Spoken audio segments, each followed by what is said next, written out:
What's going on, everybody? This is your boy Mr. Football West Coast, and I back at you with another video. Hey, so today I'm here at Nissan of Chula Vista, and I'm here to tell you some things that has been going on.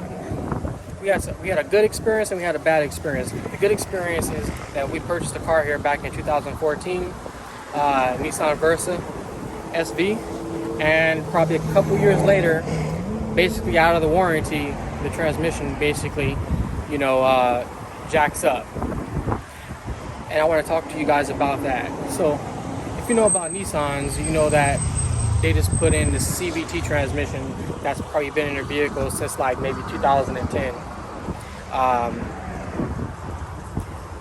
When you purchase a vehicle, from a dealer like this, you shouldn't have to worry about the transmission going out every 5 years or so.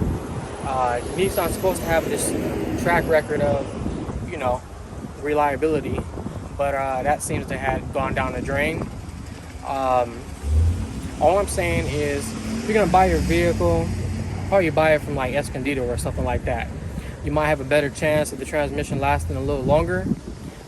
We came down and talked to the dealer about this situation, and they basically kind of gave us the runaround, even going as far as we went on a drive with the vehicle, and they said they couldn't find anything.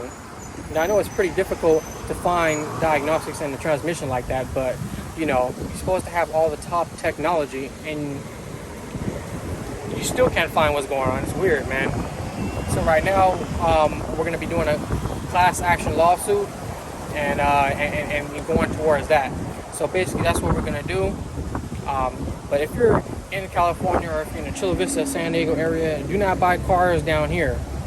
They seem to get the non-reliable ones. So I would say take your business to Nissan of Escondido. You have a better chance of having your car last a lot longer. Like I said, man, these cars shouldn't be going down like that.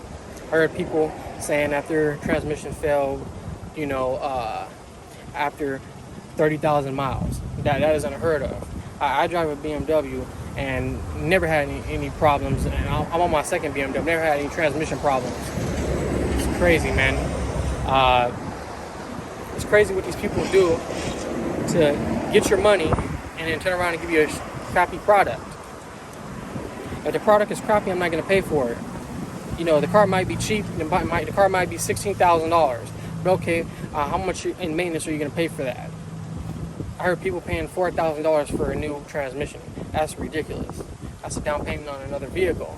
Another vehicle that you probably can get. You can get a nice little BMW for $4,000. I'm not being biased. You can get any car. You can go and buy cash, a little car for $4,000 that'll last a lot longer. So all I'm saying is, do your research on these cars. Don't just go out and buy it because it's cheap. I just want to go ahead and let you guys know that. This is your boy, Mr. Football West Coast, and I hope you guys have a nice day.